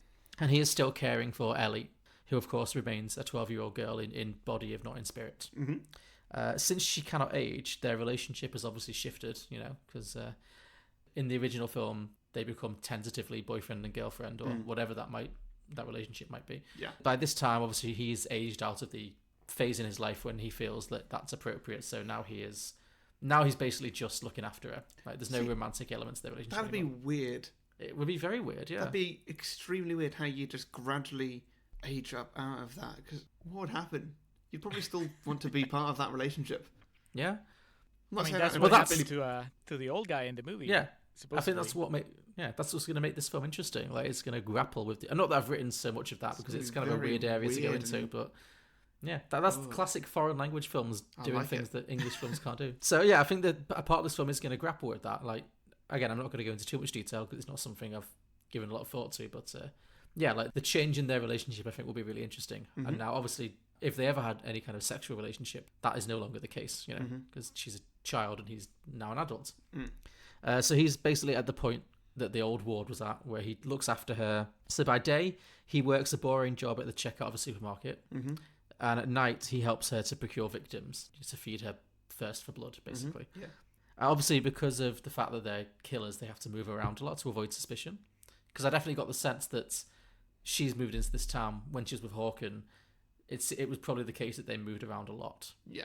So, yeah, because obviously you can't just be in a small town and kill people indefinitely because you're going to run out of people to kill, ultimately. So, yeah, they've just moved for like the 5th or 6th or 7th time to this new town. Doesn't matter where, somewhere in Sweden, Gothenburg, who knows. He's working a very nondescript, non-attention-seeking job in the day, like in a supermarket, just to pay their way, to pay their rent. And at night, he helps Ellie to find people to kill. And he cares very deeply about Ellie, obviously. You know, they have this very strong connection. But he's also become increasingly aware that he's trapped in a cycle, and he's worried that he will eventually wear out his usefulness, just in the way that Hawken did. Mm-hmm. And so that's going to be a big part of like his motivation in this film. And when it comes to killing, he doesn't like to think of himself as a murderer, even though he obviously is complicit. Yeah. So he tries to focus only on collecting criminals and vagrants, like homeless people. Not that that makes it any better, but like in his own mind, he's trying not to target like kids or family people or anything. Like he's trying to target individuals. And one thing that disturbs him a lot is that on the occasions when he fails to bring blood to Ellie, she has no such qualms. She's not discerning about who she kills at all. Like she'll just kill anyone she needs to kill. Yeah. Because that's what we see in the original. Like she just kills anyone. Mm-hmm. I think that would create an interesting like dynamic between the two of them. Like how he wants to not hurt people as much, and she is pretty amoral in that sense. Mm-hmm. So far, so good. In not, I was afraid that you're gonna step on my sequel, but no. Oh, good. Well, yeah, I'm glad that we've gone in different directions. Yeah. Anyway, I'm thinking at some point while he's working his day job in this supermarket checkout or whatever it might be, he's going to meet a young human woman who takes an interest in him. Mm-hmm. He usually avoids getting too close to other humans because obviously it's in his best interests to keep a low profile and not make connections with people. Mm-hmm. But this woman, maybe she's got a lot of similarities to him. Maybe she's quite introverted and shy and, you know, has hidden depths, whatever it might be. And she likes him. And so as he's only had Eli for company for the past 10 years, he's obviously at this point very lonely. So maybe he falls in love a little bit, and maybe they develop this kind of quite tentative relationship. So I think the film is going to explore it. And this is probably his first ever adult relationship, because he's previously only ever been with Ellie. Yeah. So this is his first time actually understanding what it can be like to develop a relationship with a human woman who's his own age. So that's going to be a very important development for him. Let's say this woman's called Lena, because that's a very Swedish name. Doesn't matter. Do you know who's playing her? Who's playing Lena? How old's Alicia Vikander? She might be too old now. It's got to be someone in their early 20s. She can pass as, I don't know, maybe not. No, I think she's probably a little bit older than I need her to be at this point. Just as you know, I mean, nobody in this film is internationally well known. So Who was the main character in Midsummer? Oh, I don't know if she was Swedish, but she's not Swedish. What's her name now? Begins with an F. She's not Swedish anyway. The whole point of that film is that she wasn't Swedish. I know. Florence Pugh. but, like, Florence Pugh. Florence Pugh. Yeah. Thank you. Yeah. No, I think it should. Well, I think we should keep casting Swedes. So Yeah. there's not that many famous young Swedish actors, but I don't think that matters. I'm not pitching a Hollywood version. Sure. Okay. You sellout. So yeah, so a lot of the film is going to just explore him as he tentatively develops his first ever adult relationship with a woman, and it has to balance that with his time taking care of Ellie and also killing for Ellie. So obviously he's having to hide the fact that he's murdering people from this young woman that he's developing a relationship with. Mm-hmm. And he's also got to try and keep Ellie happy. Because Ellie sleeps all day, initially she doesn't notice anything about the fact that he's developing this relationship. But then at some point, Oscar finally agrees to go on a date with the girl, like after sunset, like an evening date. And Ellie actually sees them together. She follows him and sees that he's on a date with another woman. And obviously becomes very angry and quite hurt. And she demands that Oscar stops seeing her, this new girl. So Oscar tries to do what Ellie says, but his feelings have deepened at this point, so he can't actually bring himself to break off the relationship. Yeah. And he becomes very frightened that if the relationship continues, that Ellie might hurt this girl, this Lena girl. She might kill her, or something. So he now has to kind of figure a way to get out of the situation that he's in with Ellie without causing any harm to anybody. And I think that kind of sets up the That could be dynamic. very tense. Yeah, that's what I'm thinking. I was really thinking of this as like in the same spirit as the original, being quite intense and quiet and relationship based. So yeah, that's kind of the premise I came up with. I mean, it could also be a great romantic comedy without changing anything you said. You could totally play this for laughs, yeah. It's like a comedy of errors, yeah.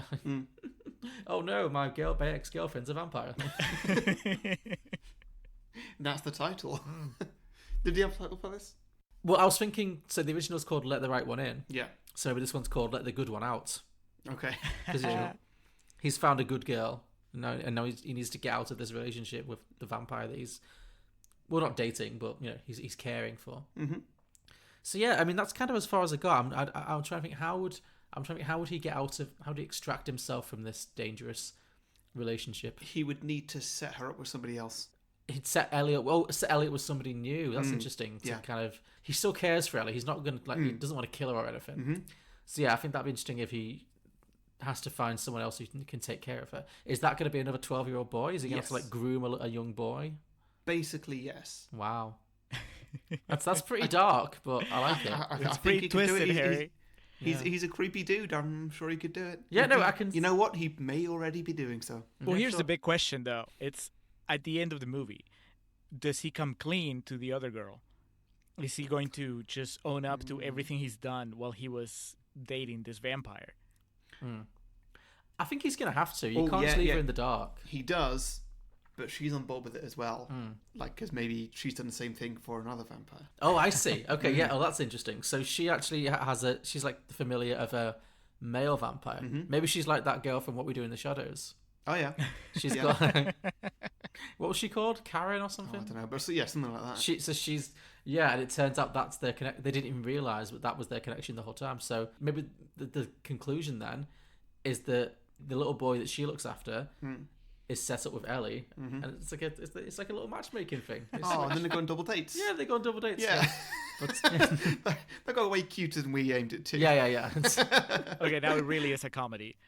Okay. You've turned my very serious, like, foreign movie, thing into just a pure comedy. Yeah, sorry. That's all right. No, that gives me an out. I appreciate that.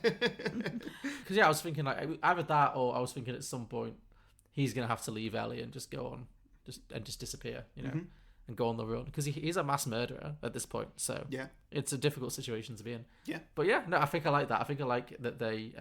Maybe she finally gets a vampire boyfriend, and he's also eternally 12 or whatever, and so it's perfect. Yeah, very good. So that was let the good one out. Nice, I like it. So Julio, over to you. All right, so I got a couple close calls while you were telling your story, but overall, I think that they're different enough. I guess maybe mine, you have to try a little harder to make it a comedy. We'll see what Harry does, but sure.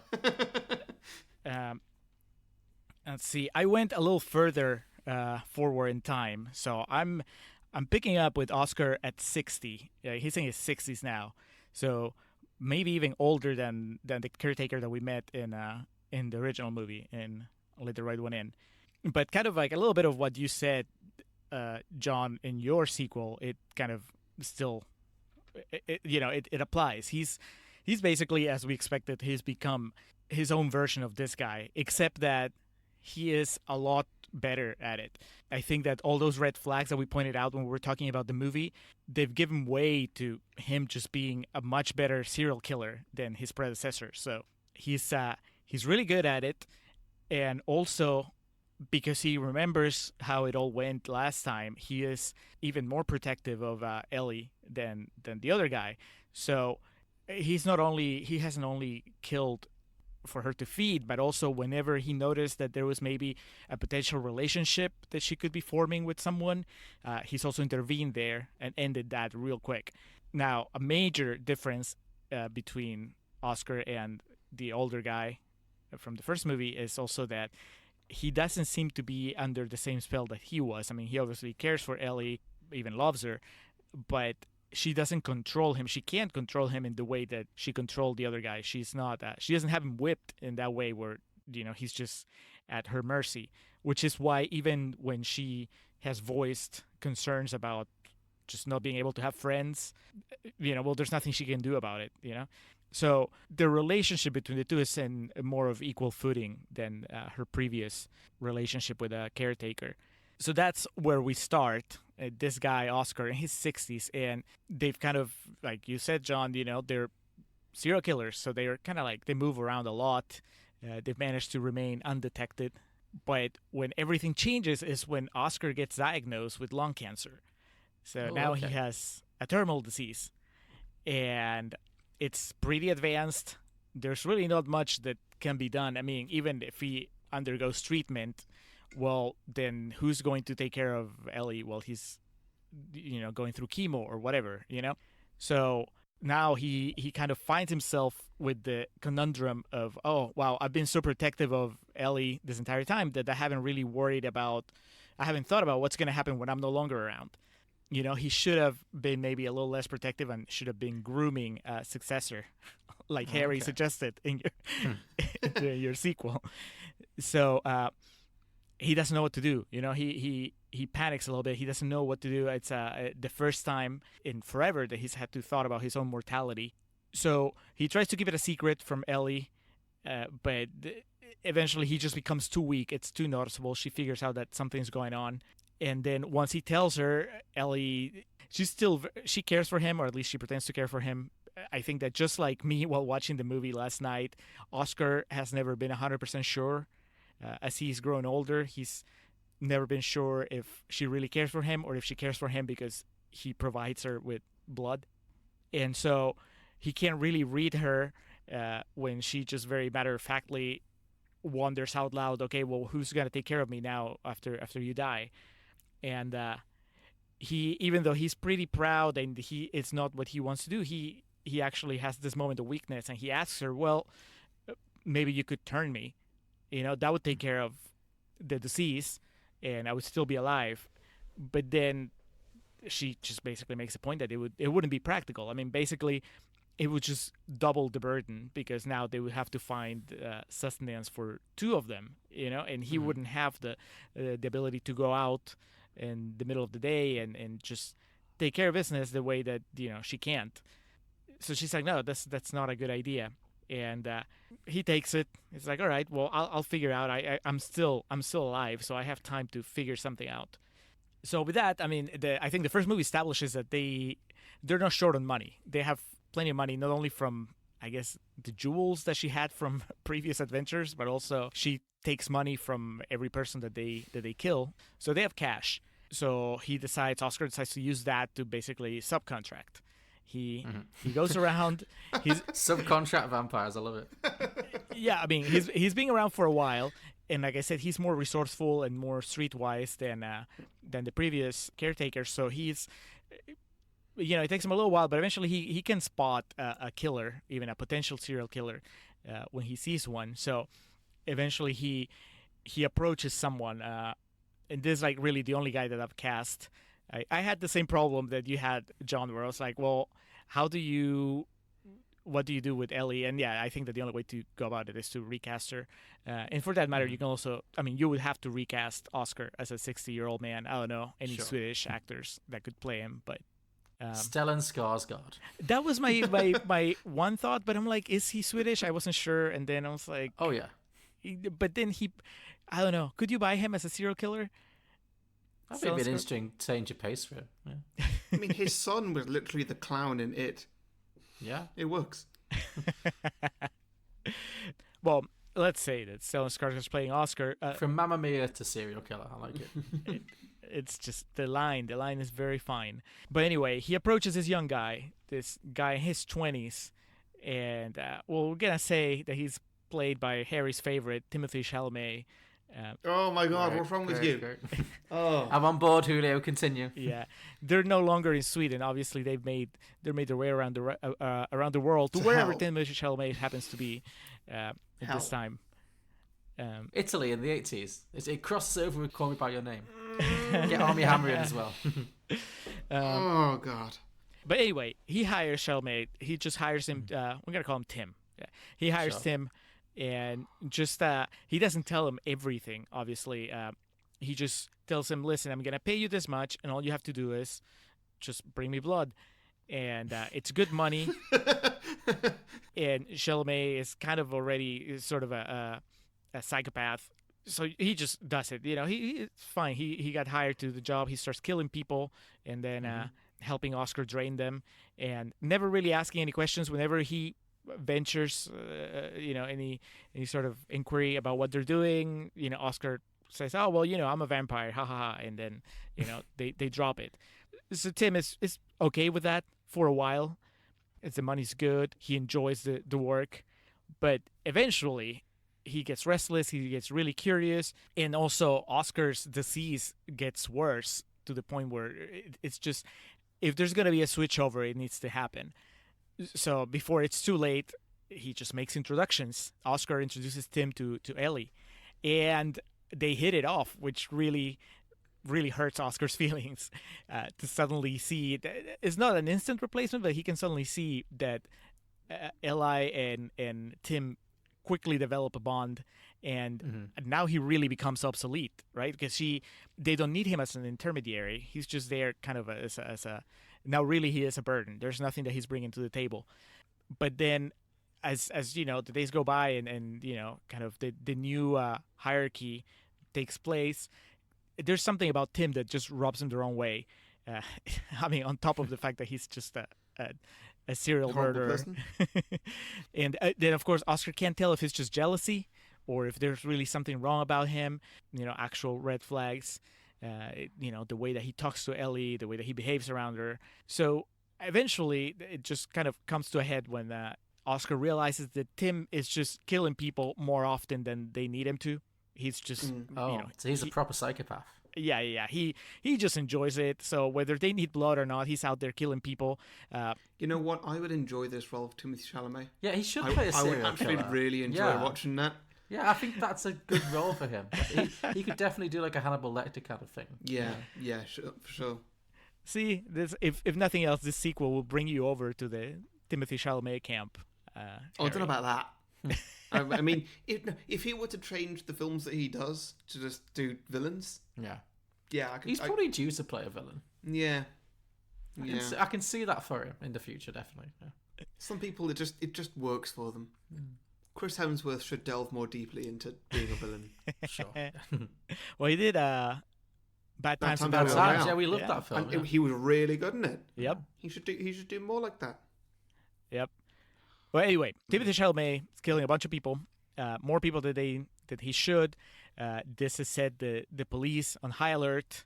The whole community is on high alert, much more than they've ever had to deal with. So it's a problem. It's basically that's not the protocol.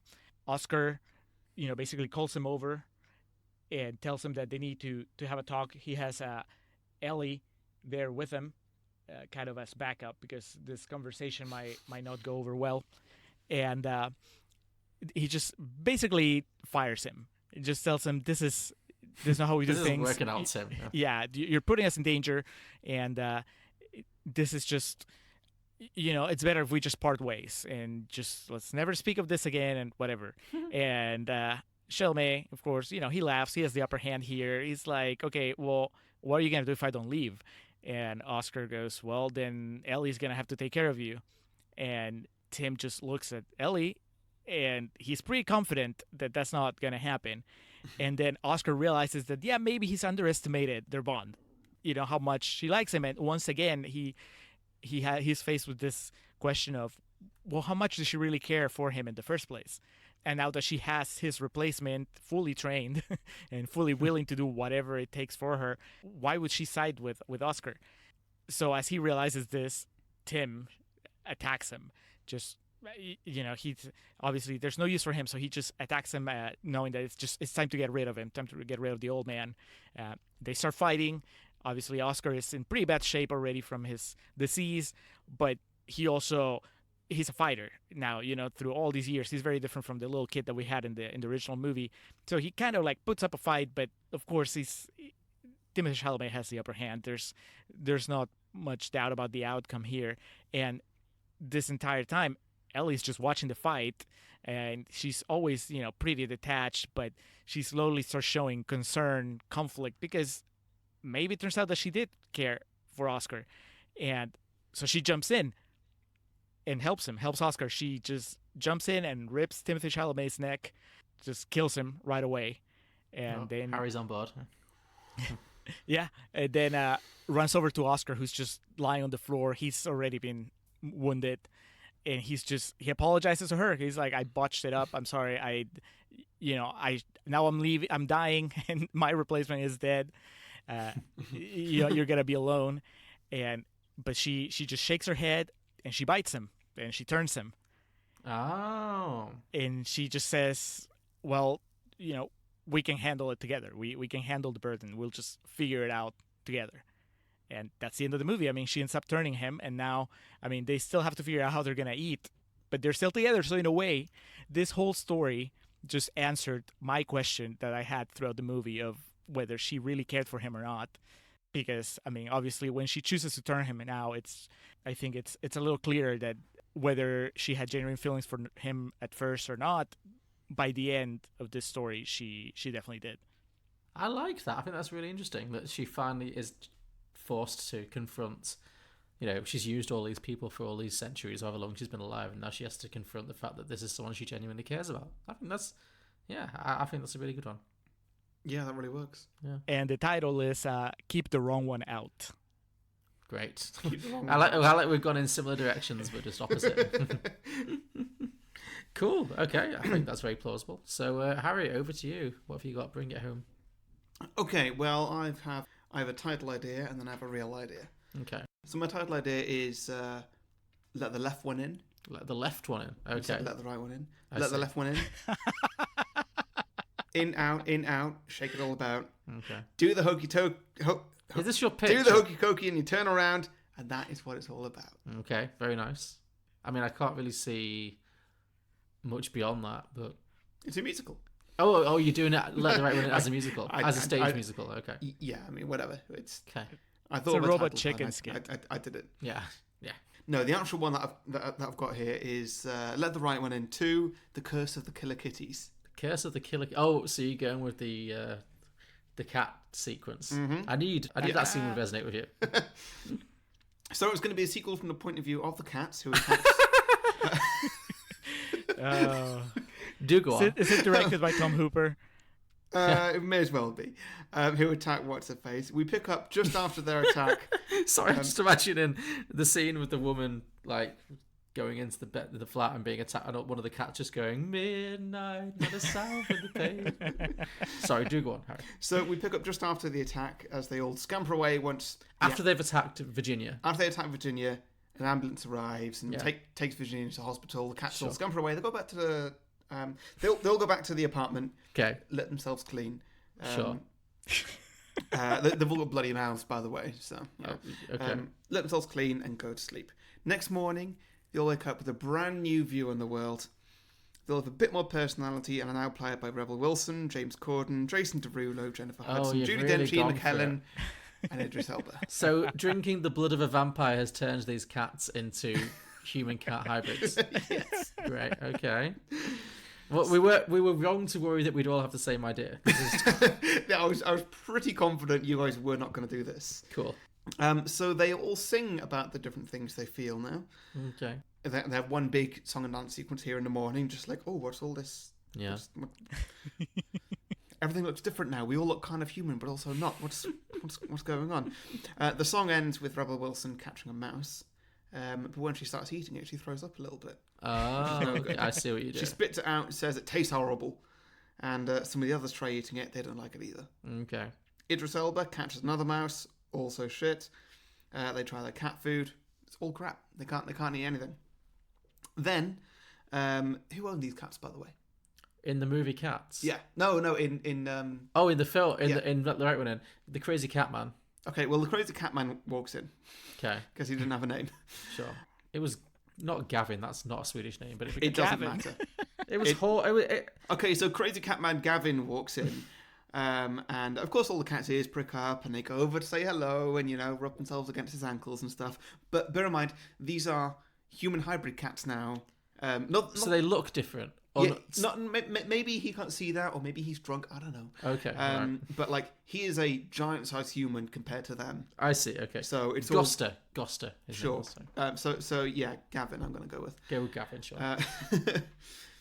So as Gavin walks through the door, he snags his leg on a nail sticking out of the door frame Oh, so he bleeds. or something. Single drop of blood drops to the floor, Mm-hmm. and suddenly all the cats completely change behaviour. They all pounce on it and start licking it up. Oh no. Their pupils go super thin, and then they all pounce on Gavin at once. They'll bite into him and suck his blood. Oh, okay. Oh, so the cats have turned on their owner. Yeah, the cats Just have like a become the cat. musical cats, but they are also vampire cats. I would love it if the actual Tom Hooper Cats musical was a stealth vampire movie and all the cats were killers. Yeah. So I've not really got any story other than that. Okay. I think that's enough. Yeah. Frankly. Yeah. So what you're pitching to us is the classic Andrew Lloyd Webber musical Cats, except that all of the cats are vampires. Swedish vampire cats, Yeah. yes. Swedish vampire cats. That's a brilliant name for a band. And also, Swedish vampire cats. Yeah. But also you still have the cast from the upcoming Cats movie. So it's James Corden, Rebel Wilson, Idris Elba. They all have Swedish accents. Yeah, shit. Yeah, I like that. Love I mean, it. I cannot do a Swedish accent, so I'm not even going to attempt it. I'm sorry. I know everybody wants me to. the world's crying out for it, Harry. Yeah. But yes, James Corden doing a Swedish/Transylvanian accent. Those are two very different parts of the world. Oh, he's a vampire, isn't he? Yeah. Okay, no. So it's has he got all the original songs from Cats? Are we getting some new like vampire themed songs? Believe it or not, John, I don't know anything about the musical Cats. Oh, you will. You'll Oh, know. no, I know. Before this year is out, you will know everything there is to know. I know I will, and I'm looking forward to it. But Yeah. no, I've never seen the musical, and I don't know a single thing, so I don't really know where to go with this. Okay. No, I, Where would you take a gang of musical Swedish vampire cats? it's a question I've been asked many times in my life, Harry. I like the idea that maybe don't make it too loyal to the actual musical Cats, because that's got its own random storyline. But a musical film about cats becoming vampires, that's crazy enough to work. So I just think make that where they realise, so they kill Goster, they kill their owner, and then they need to reckon with that, and then because they obviously like cared about. I mean, you could go into that whole thing about whether cats care about their owners or not. You know, that's the ultimate question. Yeah, well, I reckon that when their owners have been eaten by said cats, Yeah. the cats only care about them in the way that I care about a potato. You know, it's tasty. I'd like to fry it up and eat it. So there's no actual residual emotion towards that owner once they've killed it. No, I'll care for it when it's alive, and I'll make sure it grows well and has a nice life. But when the time comes, I will eat that bad boy. But wouldn't it be interesting if at least one of those cats felt some sort of remorse after the fact? Yeah, I think that's Okay, sure. Which one? the Jennifer Hudson cats. Jennifer Hudson cat? Yeah. Okay, so she's going to sing a really emotional song about how she's conflicted, about how she Yeah. she ate her owner, all her friends are against her, and Yeah. That can be the big showstopper. That can be her Oscar clip. Yeah. yeah, Definitely, yeah. yeah. Okay, sure. And then is she going to be outcast from that? Yeah, I think so. Maybe the rest of the cats cast her out because she's too soft. So we're talking a spin-off then. Not necessarily a spin-off. That could be the plot. Maybe she's like a vampire cat who has she's a vampire cat with a soul. She's the angel of the vampire cats. That sounds like it's close to being a golden lyric, like an amazing line from. She's a vampire cat with a soul. Yeah, exactly. Yeah, yeah. That's the vibe I think you should go with this. Yeah. I really like this idea of I've never thought of the concept of vampire cats before. No, me neither. Like, I like the idea of like much like the original, like the streets of Sweden, some drunk middle-aged guys are like walking the streets and then suddenly it's just like wow, cats just like leap at them and No, it's a cat that comes up and is kind of like Puss in Boots from Shrek, just comes and be super cute in front. yeah. And Great. then it's an ambush. And Oh, can one of the cats have the voice of Antonio Banderas? I know he's not in the movie Cats, but yeah, sure, why not? I feel like it would be good synergy. Yep. Yeah. He can sing, so Yeah. yeah. Maybe. Okay, no. Okay, I've got it. The cats, the vampire powers that they're granted by becoming vampires gives them the power to take human form. But it's not quite strong enough to be convincing human form. So what they can actually turn into is this horrifying CGI mix of human and cat. Yeah. And it's very upsetting. But, Yeah, that works. yeah. So they stalk the streets in human form, and then they can turn into cats at will. Like most vampires turn into bats, these vampires turn into cats. Ah, okay. Yeah. What happens if a vampire cat meets a vampire bat? Bat fight? Would the vampire cat Yeah. catch the bat and eat the bat? And then what happens if a vampire eats a vampire? What happens? If What a happens vampire next? eats another vampire? What's the next level? I don't know. Vampire squared? I'm not sure. I honestly don't know. These are questions that no man's meant to know the answer to. No. I mean, nobody's supposed to watch 5 vampire movies in a row and No, we... try and make sense of them. Yeah. Oh, can Nicolas Cage be in this? Oh my god. I think so, because the next step in escalation for this movie is for the cats to actually find regular vampires. So, you know, you'll have I guess, I don't know if Judi Dench or Idris Elba is supposed to be the leader of the cats on the No idea. upcoming movie. But, you know, they would just go out and, I guess, get in invade the turf of the real vampires, and so you have sort of a gang war between the cat vampires and the human vampires, and Nicolas Cage can be the leader of the human Has vampires. Nicolas Cage ever done a musical? That feels like something the world needs to see. I do not know. I don't think he has, but yeah, I'm here for that. So what was the title for that? That was Let the Right One In 2, Curse of the Killer Kitties. Curse of the Killer Kitties. Okay, yeah. I'm very much here for that. I think that's there's a lot to work with there. Yeah, pretty much. Cool. Okay.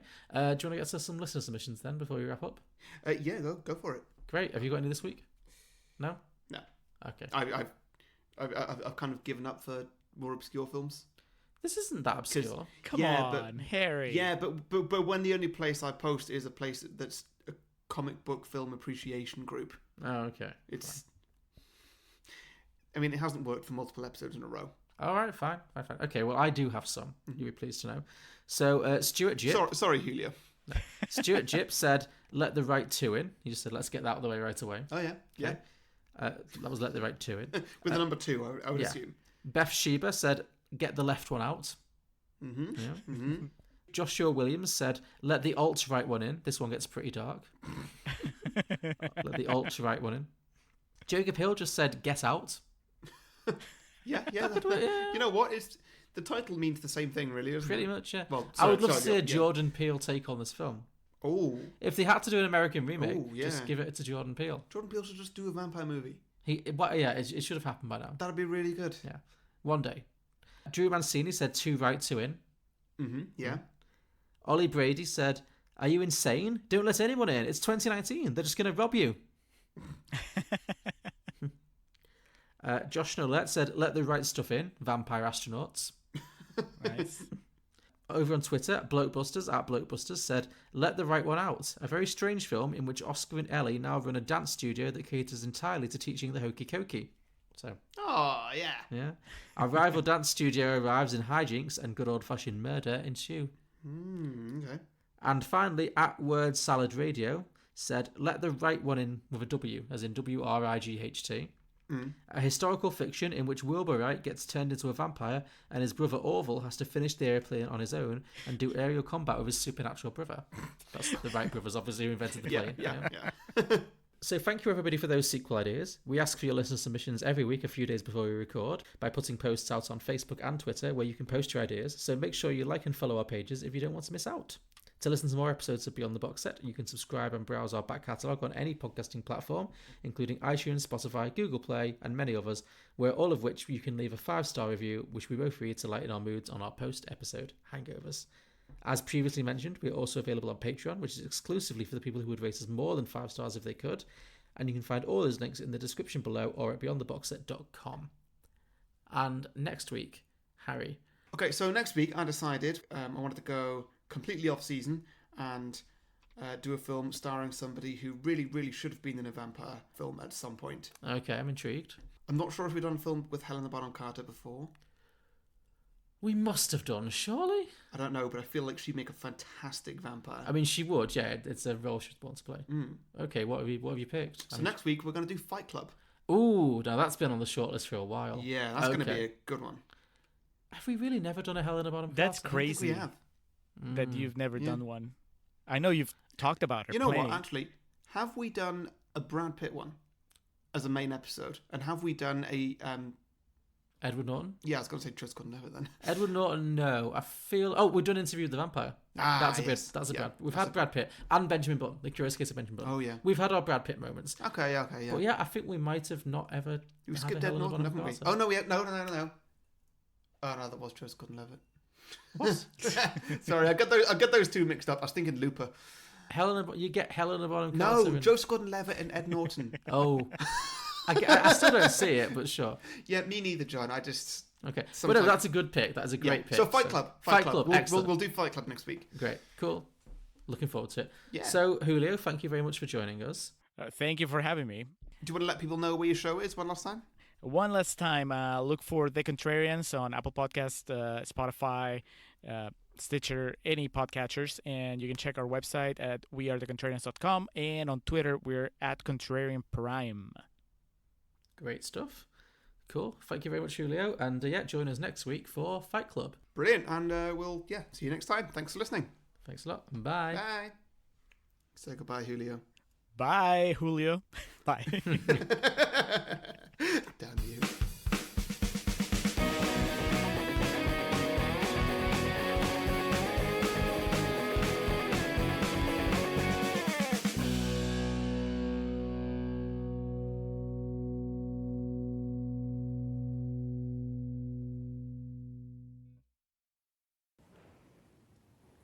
Är du vampyr?